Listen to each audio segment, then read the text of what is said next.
as well. Get this started. All right. Hello, everyone. Thanks for joining us today. I'm getting an echo there.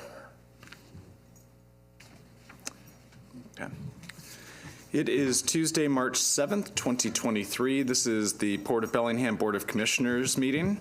I'm going to close the executive session and resume the public meeting. And I'm going to start out with roll call. Commissioner Bell? Present. Commissioner Briscoe? Present. And Commissioner Shepard is also here. All three commissioners are present and in the building. We have a couple advisory committee meetings to alert the public to. Our first is our Marina Advisory Committee, or the MAC. They meet March 14th at 6 p.m. here in the Harbor Center building, and that is an in-person only meeting. Our second advisory committee is the Bellingham International Airport Advisory Committee, or the BIAC. Their next meeting is April 13th at 4 p.m., and you can join that meeting via Zoom. Our meetings are available on Zoom, in person here, and also live streamed on YouTube. Our next order of business is public comment. We ask people to provide public comment at the beginning and end of our meetings out of respect for everyone who attends. Each public comment period may be limited to 15 minutes total, and speakers are asked to keep their comments to 3 minutes or less. I have here, let's see, Ren Van Winkle. Did I get that right? Ken. Oh, that's a K. Okay. That's a K. I thought How you guys doing today? all right. Thank you for coming. You betcha. Well, I'm here to vent, really. So I'm a South Hill resident. My name's Ken Van Winkle. And Address, please. I guess it was in December. I woke up one beautiful Saturday morning, and I could hear the clank and the bang of the new recycling center going on. And I'm like, what is going on here? To say that quiet enjoyment has been disrupted is an understatement. So I've been gone for a couple months. I missed, you guys graciously came to our South Hill meeting, and I'm sorry I missed that. But this is an egregious affront to everything that we've been looking to do down at the waterfront. Ken, I know you got a new grandchild. I just saw you show the picture of it. You should bring that grandchild out there and put him in the middle of that cloud of metal dust. I think that's what we should all do. And single-handedly, you guys have reduced the value of all of the properties in that area. So this isn't going to end. I don't know what you're doing. I'm playing catch-up on this, but it is an egregiously short-sighted thing that you've done here to our community. And I'm ashamed of you all. Thank you. Okay. Thank you very much. Our next public comment is Jane Bright.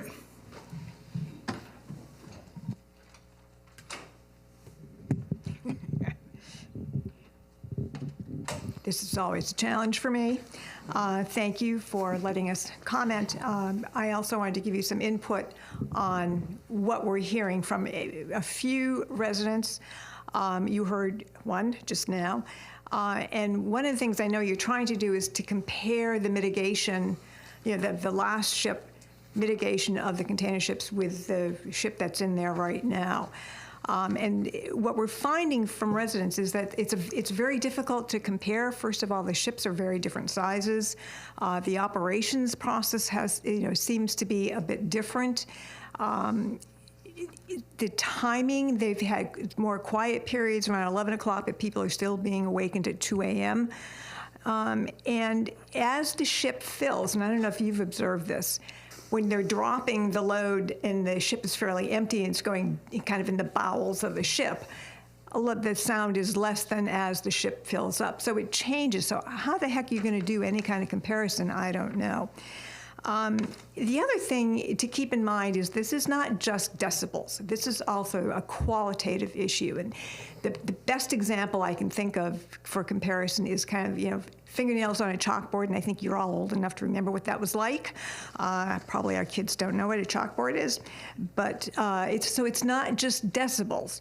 And the other thing is, I know the engineering that you had done looked at the average decibels over, I think, an hour period. I don't remember exactly. And that averages things out. And think about when you're trying to fall asleep and all of a sudden you get startled or a noise or something like that, and you try and fall asleep again, you get startled again. There's something about kind of the noxious repeat of the sound that I don't know is being captured by the engineering that they're doing.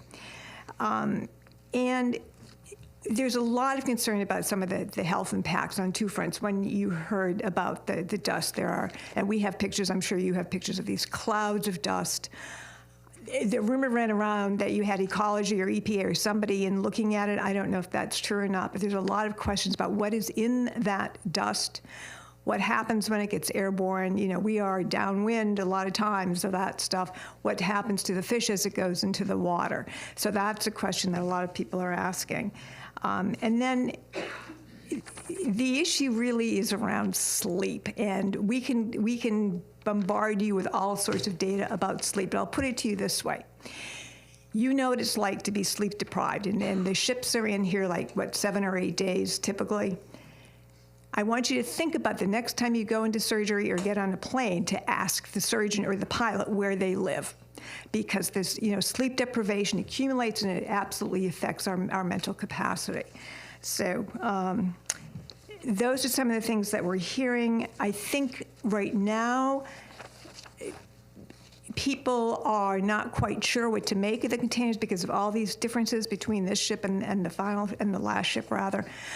I think once we have windows open, you're going to have a lot more complaints. So one of the asks is going to be, can we get those hours shortened so that people can at least survive in their homes for the time they're here? But the dust thing is really, really big, and I don't think that was addressed at the South Hill meeting. So that's a big question people have. Yeah. And we'd like to keep, the dialogue going in terms of what people are experiencing, because it's different all over the Hill, as you know, the way sound travels. Yeah. So, Okay. Thank you. Thank you very much, Shane. Appreciate that.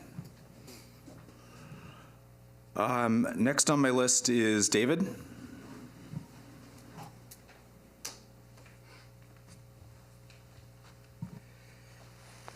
Hello, I'm David Netboy. I live on South Hill, right in the middle of Garden Terrace, and I wanted to make two comments. First of all, the noise issue has been thoroughly discussed by most of the neighbors on Garden Terrace, and there seems to be a sense, which I have as well, that this ship is less noise productive, or at least the activity around the ship is less noise productive than previously. I'm not certain that it is the result of any active mitigation that was undertaken by the port. There is a rumor that such a thing has taken place, but other than the barrier that you folks have erected, which seems, at least on visualization and from any kind of common sense acoustical point of view, rather puny, I don't think that the diminution in noise is the result of active mitigation. It may be a result of a different kind of pace that is associated with this ship. But notwithstanding the problems associated with the noise, which is our chief issue, I'm wondering about what your plans are going forward, because it seemed to me from comments that I read or heard about in your last meeting that there is a desire to increase the number of shipping contracts that you have. And it seems to me that if this present contract is an example of the due diligence that you intend to do going forward, that there will be something wrong. There will be many, many opportunities for complaint. I think, or I get the sense that this downside effect of the ABC operation was unanticipated, or at least the magnitude of the effect was unanticipated. And I can understand that because this is a kind of new bulk loading operation.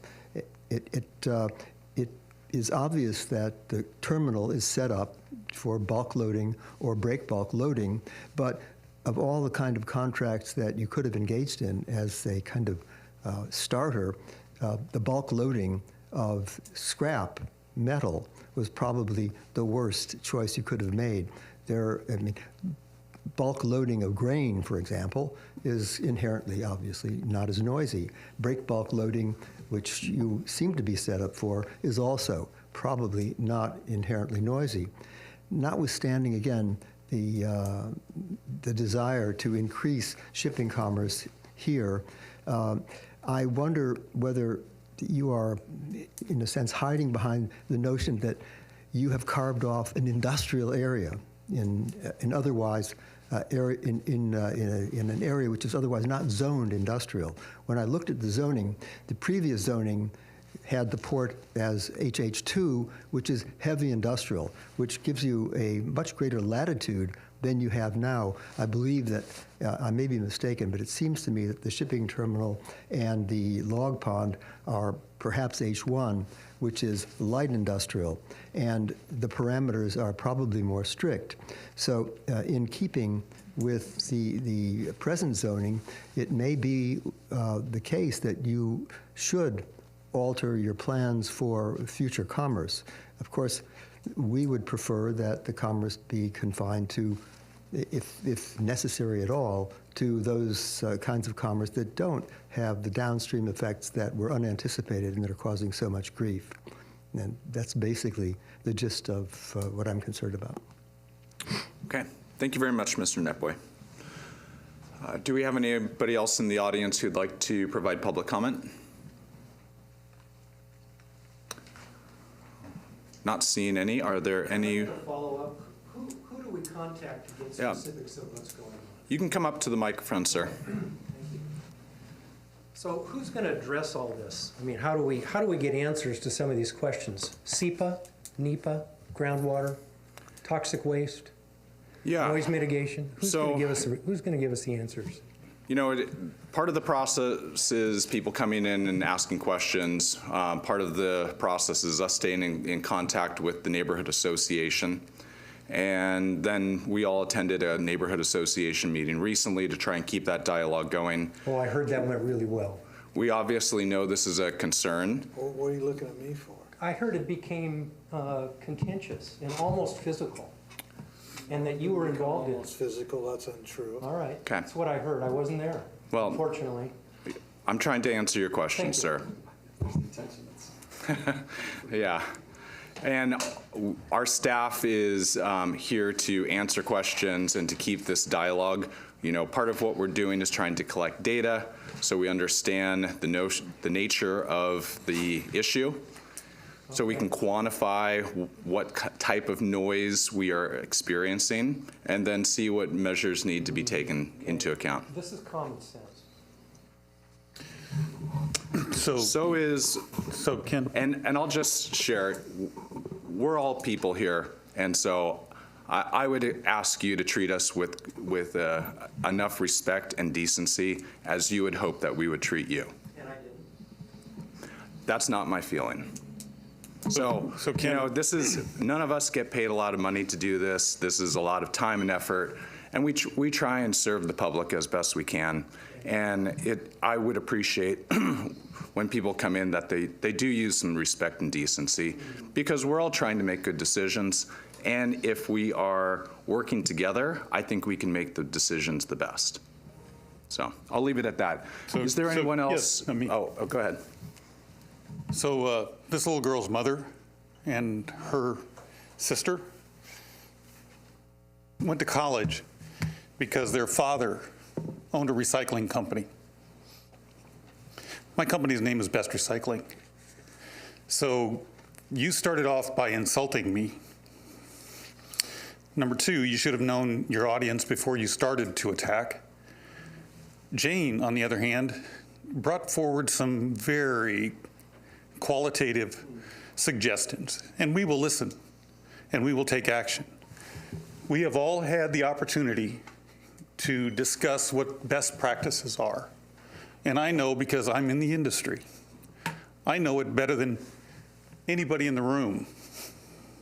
I know what mitigation is. I know what the industry does for best practices, and we'll be looking at those. And we will be incorporating those into future plans. So when you talk about the idea that we didn't think this through, I beg to differ. Secondly, talk to her parents about the quality of education they got because their father could afford it because he had a job. And talk to their friends about the quality of education they got because they were working wage jobs. So there's a balance here that we as a Port Commission have to maintain. And we are going to do the best we can. The idea, David, that we could bring in grain, they weren't knocking down our doors. As I said in the meeting, the My Pillow guy wasn't calling us saying, hey, I need to move a bunch of pillows, which make no noise. We have an operation that's been vacant and without use for 20 years. We are here to put jobs into the marketplace. We're to do it safely. We're to do it with best practices. We're to do it with careful thought and consideration, which all of us did. And we've done it knowingly and unapologetically.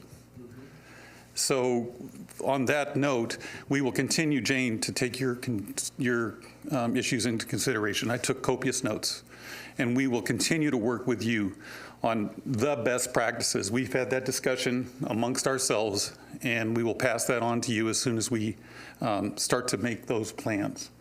But approach is everything. Respect is everything.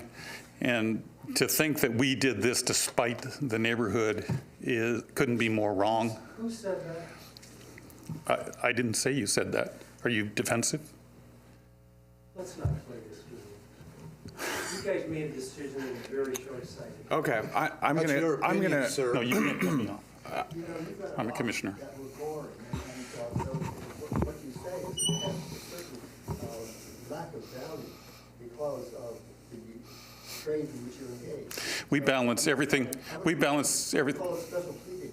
We balance everything we do with the community because we serve more than just the South Hill. We serve Whatcom County as a whole.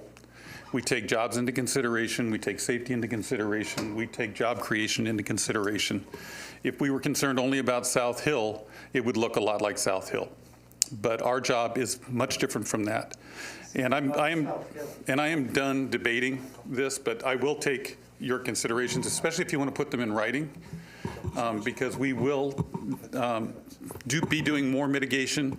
The result of the sound decrease on this one is a direct result of some mitigation measures we've already taken into consideration. There will be more coming. Again, we will do best practices on this site, and we will keep the jobs on the waterfront.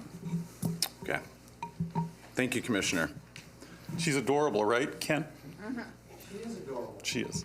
Are there any other public comments, either from the people in the room or those on Zoom? If you're on Zoom and would like to provide a public comment, you can make yourself known or speak up. Not hearing any, we're going to move on to our consent agenda. Carrie? Motion to approve consent agenda items A through C. Are there any questions or comments, Commissioner Briscoe? No, I have none. Commissioner Bell? None. It's going to be an airport day. I don't have any either. Motion to approve consent agenda items A through C. Commissioner Briscoe? Yes. Commissioner Bell? Yes. And I'm a yes as well. Carries 3-0. Our first and only presentation is Aviation Director Sunil Harman and an aviation lead fuel update. Good afternoon, Commissioners. Emily Philippi. Yeah, one of the airport operation managers. Myself, along with Sunil Harman, Director of Aviation, will be presenting the leaded fuel update to you. So I'd first like to start off by taking a look at both the federal and the state legislation that is currently in progress to eliminate the lead that is currently in the aviation fuel that we have today.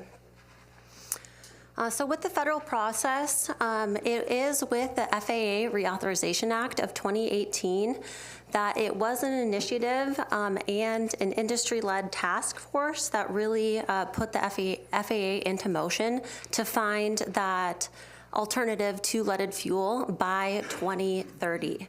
And that is known as the EAGLE program. That is the Eliminate Aviation Gasoline Lead Emissions. And that really is the federal focus that we're looking on to be a solution to find that alternative to leaded fuel.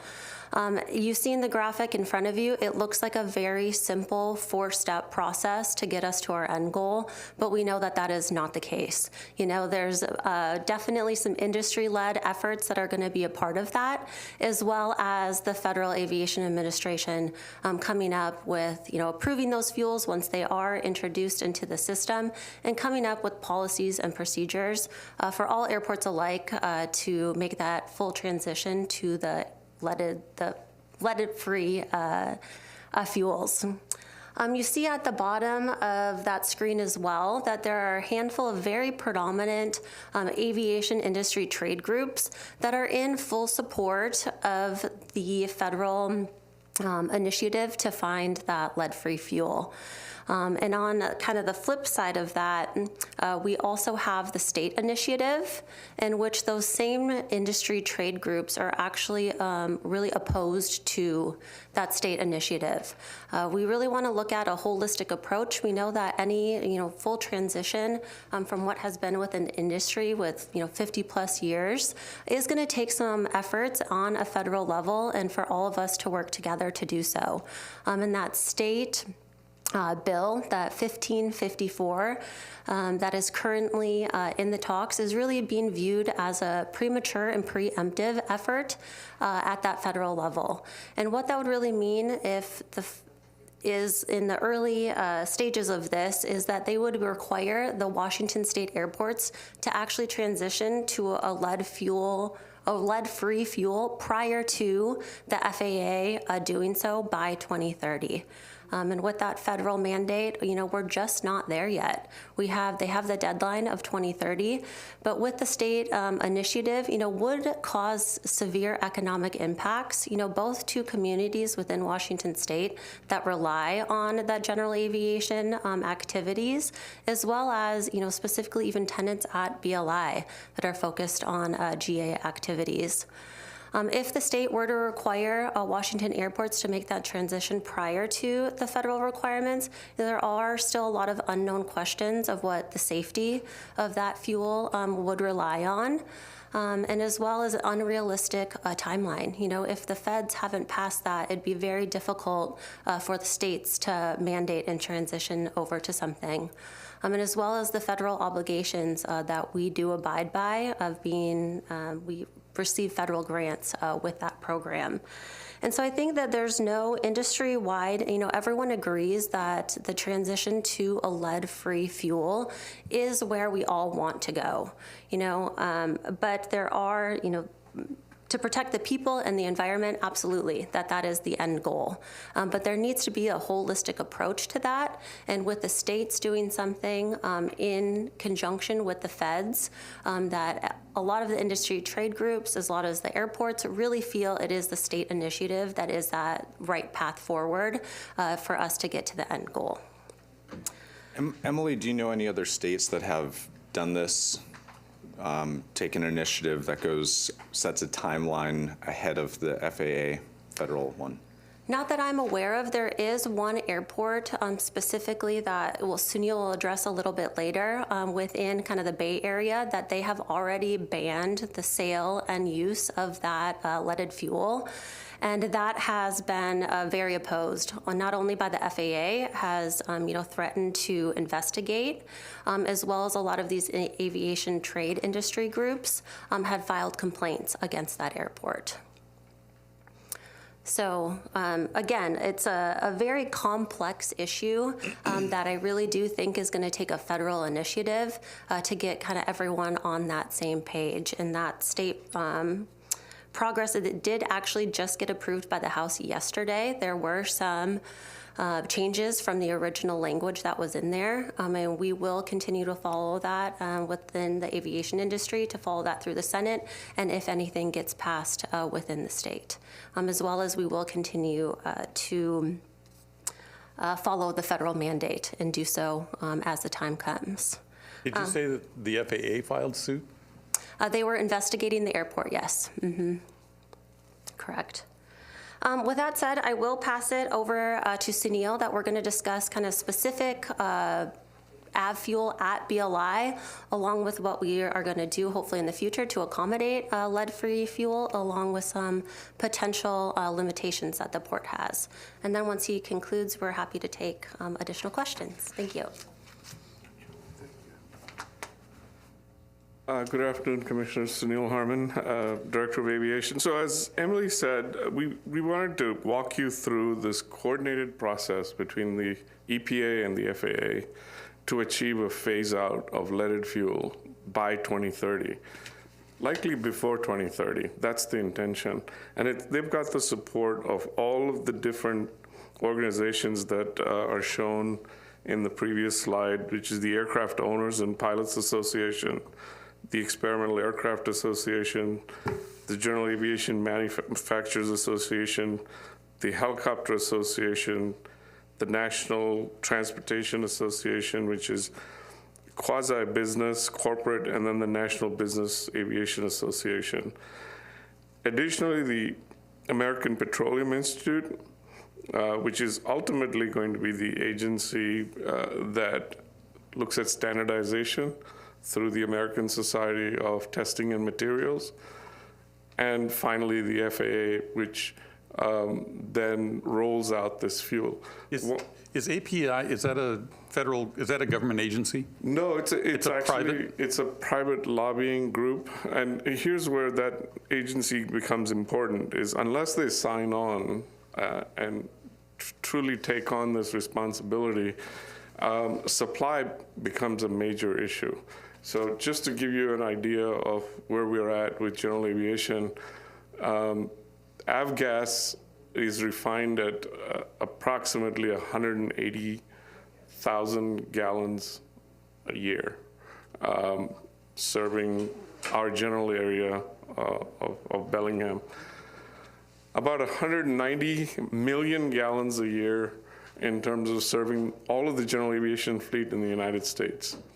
And to give you an indication of what that is, that represents half a day of use of unleaded fuel in the United States. So all the refineries are really focused on where the demand is, right? Refining such a minuscule quantity for a general aviation fleet is something that has to come from the regulatory side. So if the state decides, okay, we're going to phase out all leaded fuel by 2024, and you, the airport, figure out how you're going to supply your general aviation fleet with this newly certified fuel that was just approved by the FAA in September of 2022, last year, nobody's manufacturing enough quantity for us to purchase and supply to our customers. We would essentially be grounding the general aviation fleet. So this preemptive action is, yeah, it sounds good, but it's just not realistic. The state has decided to advance it from the House. It's going to the Senate. I don't know where it'll end up, but from a practical standpoint, it has no legs. There's just no, we would be grounding general aviation throughout the state of Washington. Essentially, the FAA would sue. The APA, which is cooperating with the FAA on the phase out, would sue because they're proceeding with getting 3 other different fuels approved as well. And from a point of safety, 100 octane is absolutely necessary for 70% of the GA fleet. It's not paying a $500 fee and putting a sticker on an airplane. That just won't do it.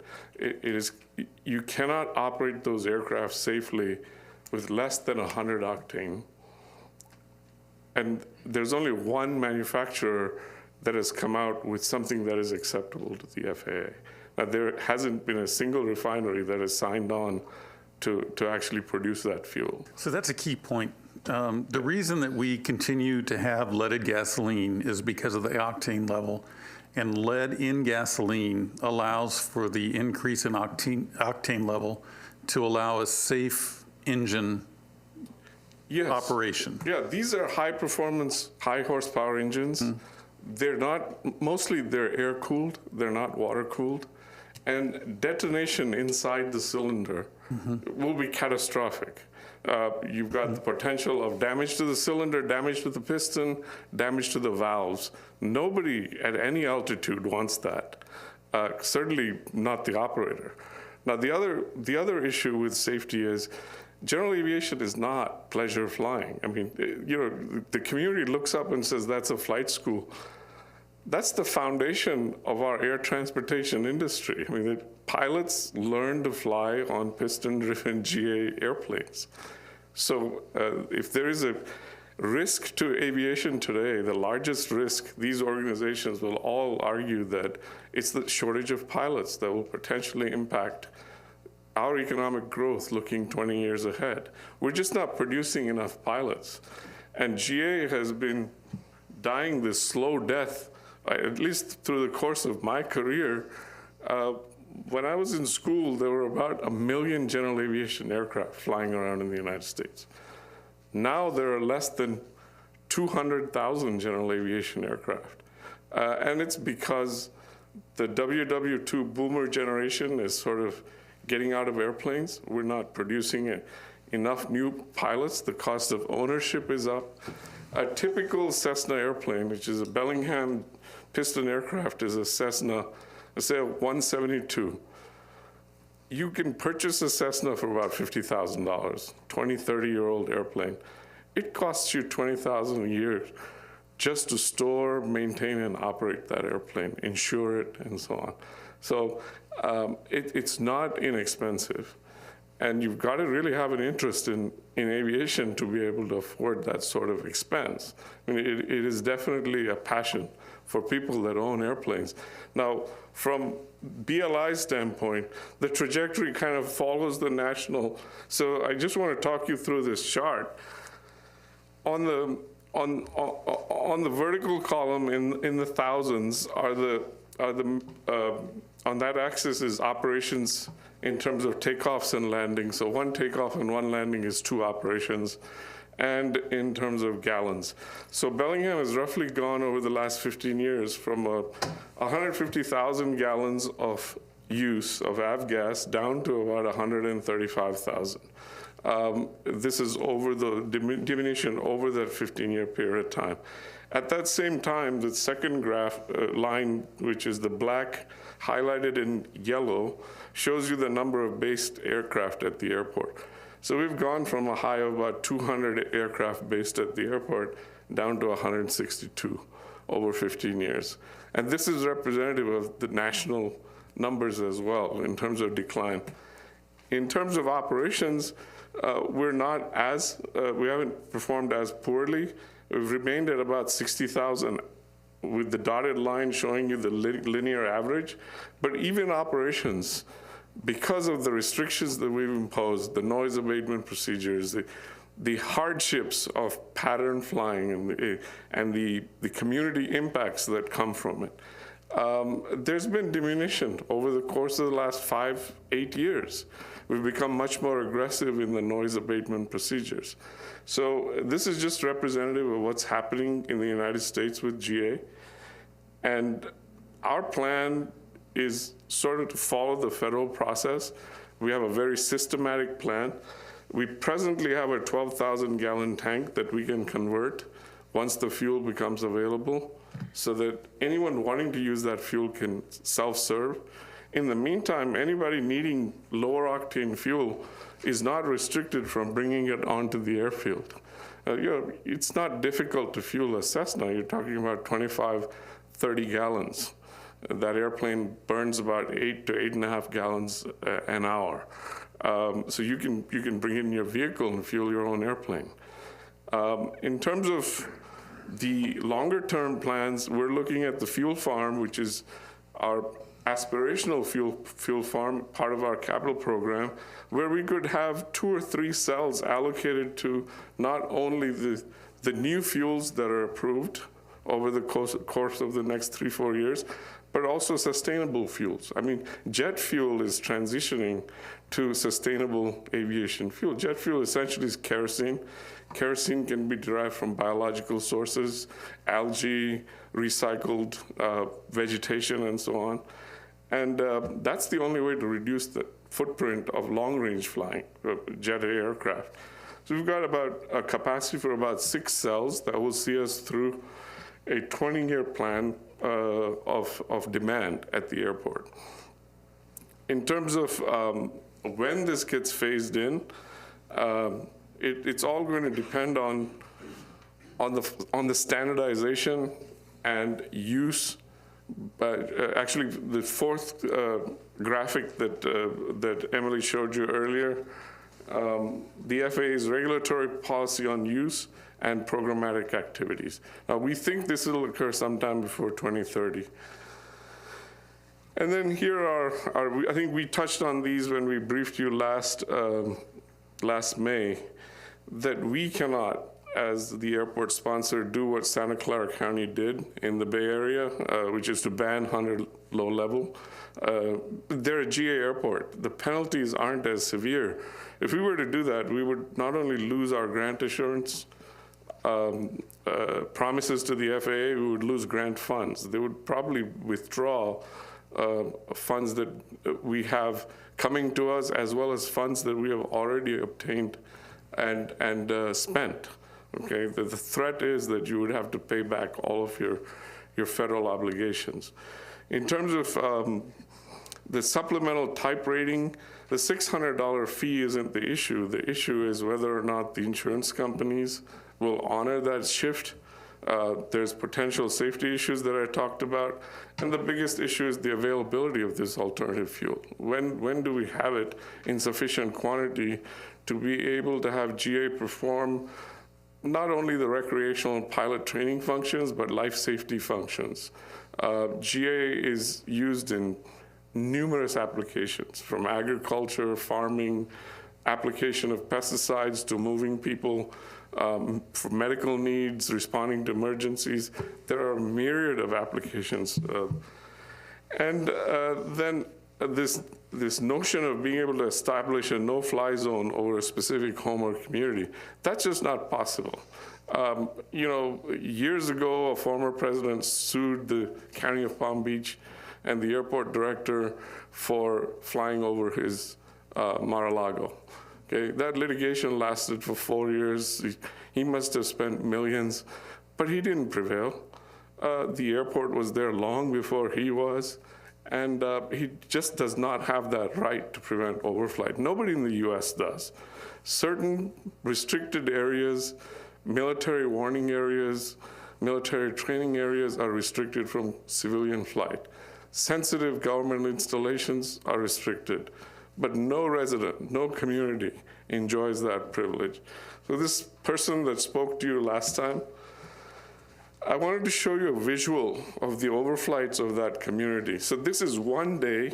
We took a 24-hour period, starting at 5 in the morning till 11, February 11th to February 12th, 5 to 5, 24 hours. If you look at those flight tracks, this new software that we've obtained called Virtual Tower, you see that community is an island in a spaghetti of overflight.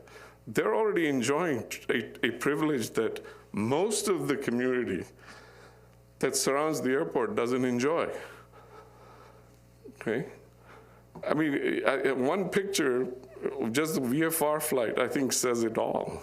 We've been very effective in making sure that the noise abatement procedures are followed.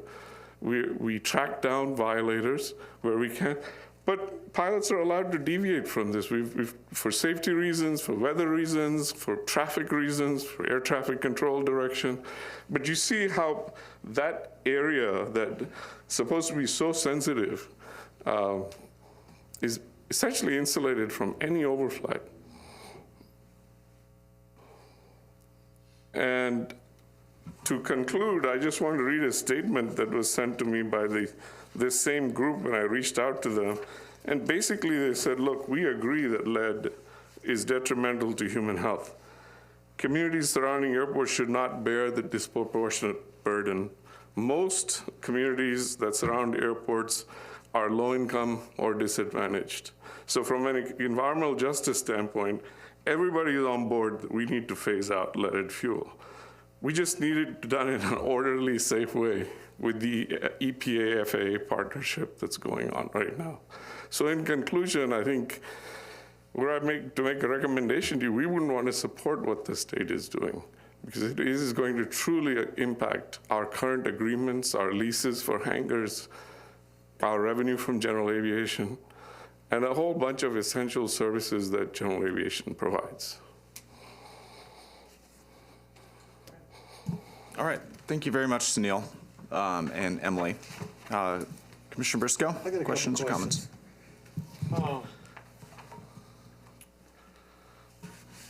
What are the parts per million of lead in the aviation field? Do you Yeah, the Any ideas? EPA actually said no amount of lead is acceptable. Right. You know, but in terms of parts per million, there was actually an EPA report that came out in actually I have a slide on that. Yeah, here we go. So the EPA issued a report. The National Academies of Science finished their study in 2019, made their recommendations in 2020. In 22, the FAA approved. So I believe it was in 21 that the EPA issued here it is. Okay, so.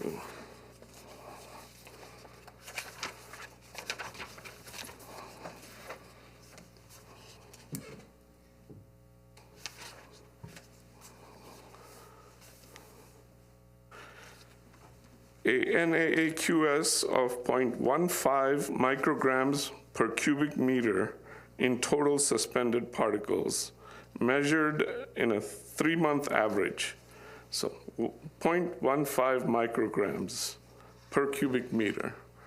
And they later went back and revised that and said, no, we were wrong. No amount of lead is acceptable, and we're going to endeavor to that air quality. Okay. So does that equate to a gallon? How much lead would be in a gallon parts per million? No, this would be actually, once it's emitted in air, what it constitutes in breathable air. In a cubicle of air? Meter. So my next question would be, when a Cessna takes off, he's sitting at the freeway end of our runway, and he takes off. By the time he's out past that point where you saw the planes turning, how much fuel do you think that engine would burn?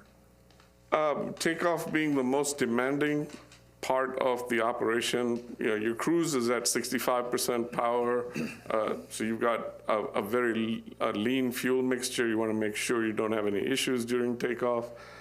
I think between the end of the runway and to that point, you're going to burn about 2.5 gallons in a Cessna. 2.5. Okay.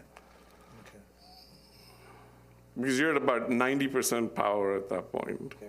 Just curious, and actually how much lead is being emitted from the engine, and you can figure that out by the fuel consumption. So, if they know how many parts per million are in the gallon. So. Yeah, but it's not all falling down. I mean, I there's prevailing wind. There is, I brought that there's up at the so many discussion. factors. Yeah. And if you look at where the turnouts are, I would suspect that lead, being as heavy as it is, would probably fall faster vertically than drift with the wind.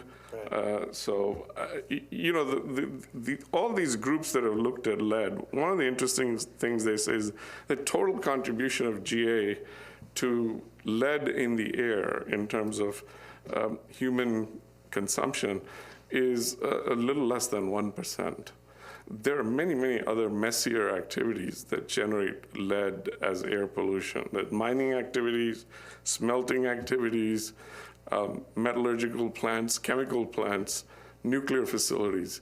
There are many, many applications for lead that have a much more significant impact on air quality than the atomized emissions out of a piston engine. And remember, the quantity nationally that we burn is very small. It's relative to half a day of fuel burned in automobiles in the United States. Okay. Yeah, I mean, I want to see the, the leaded fuel go away like everybody else does, but it has to be in a timely manner and a safe manner. Some people don't want to wait for that to happen, but can only do things so fast. Yeah, and it would completely destroy an industry. I mean, you're talking about impacts. There are 5,000 civilian airports, 13,000 private airports in the United States that have general aviation activity. You'd essentially stop general aviation activity until there's a substitute. And that's why this fuel's been around 50 years after leaded gasoline was eliminated. Okay. Thank you, Sunil.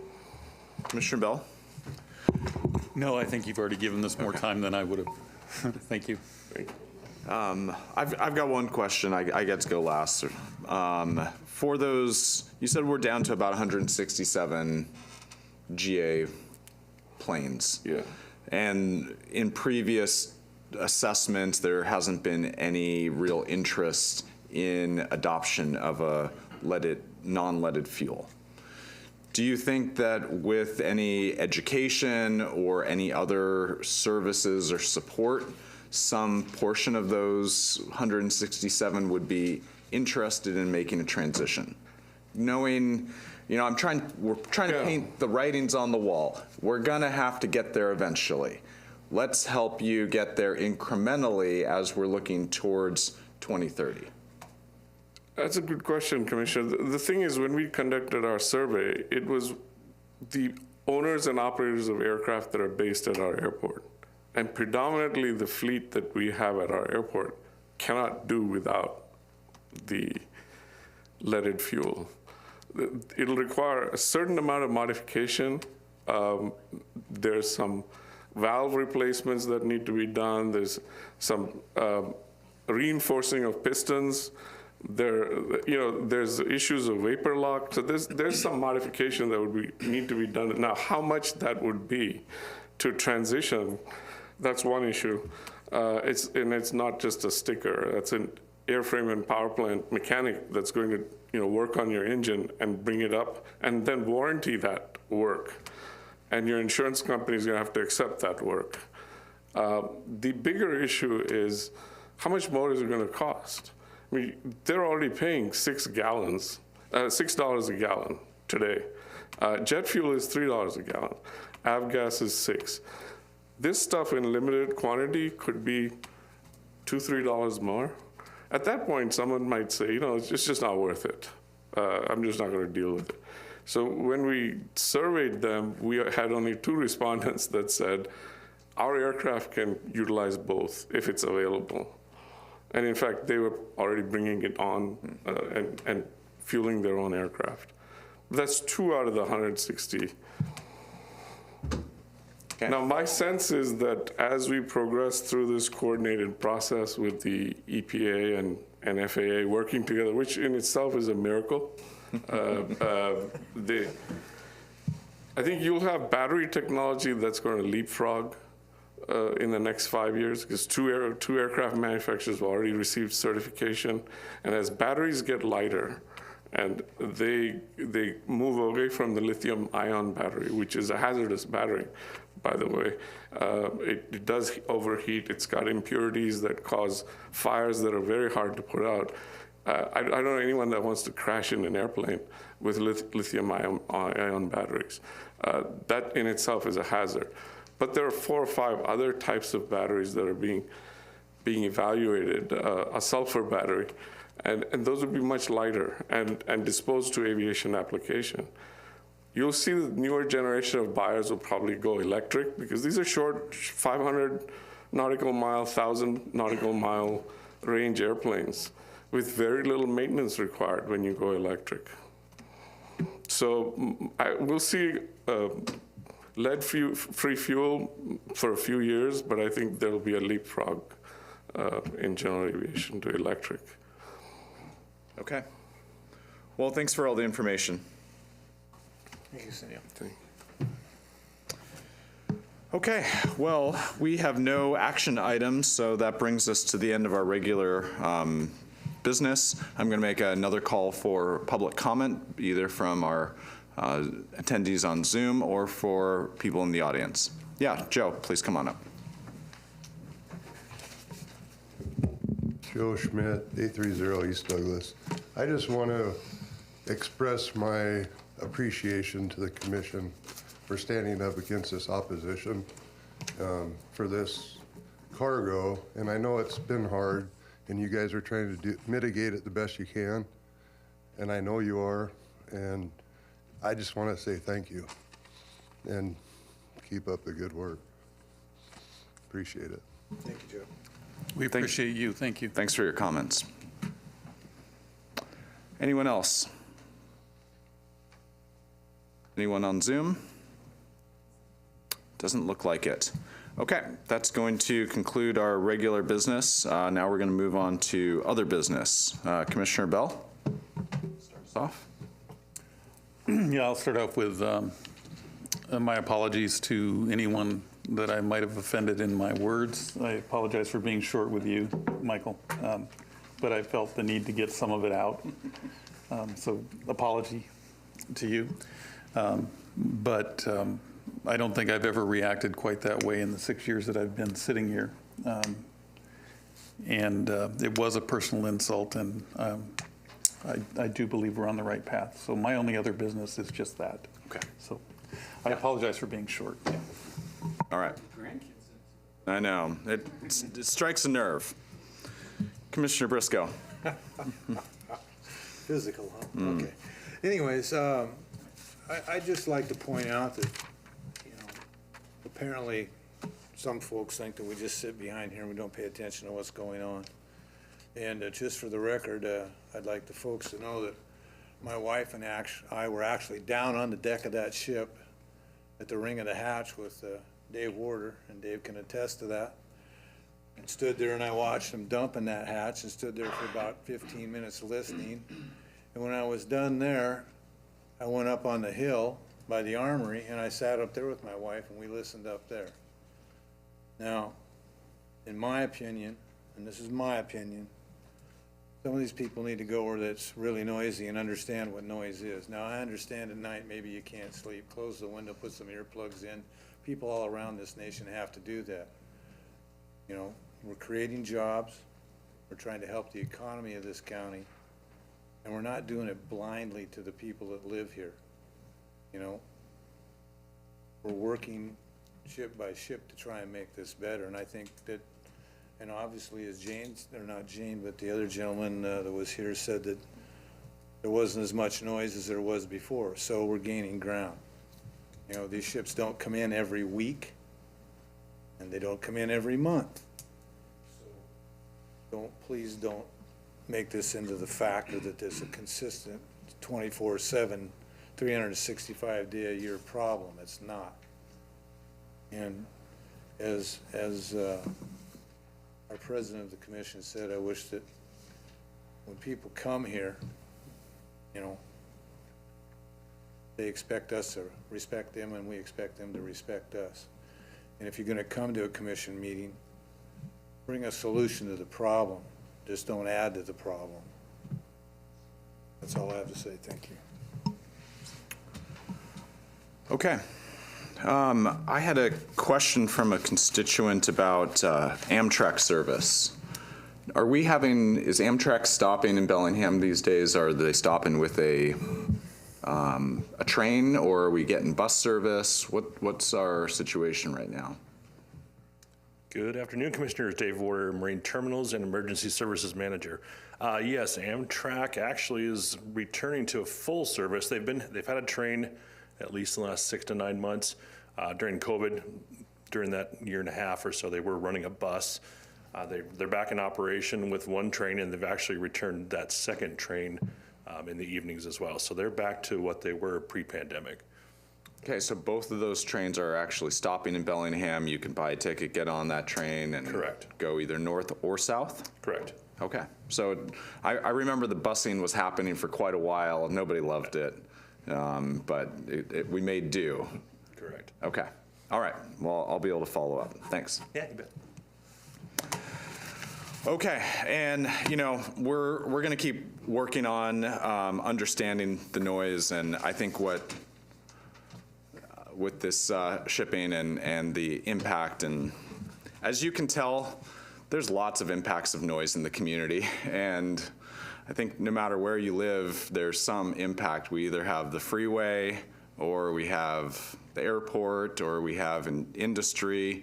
You know, there's trains. Some neighborhoods have lots of, you know, people milling about and causing vandalism and other problems, and some don't.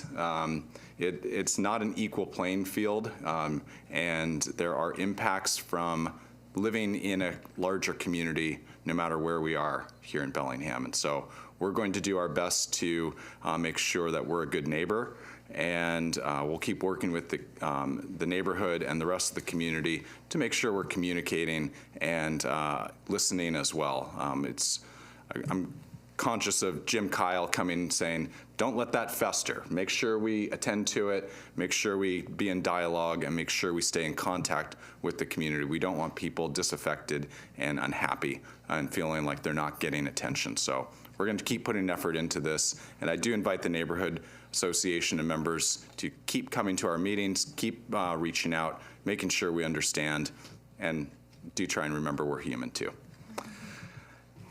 Anything else? All right, we're done.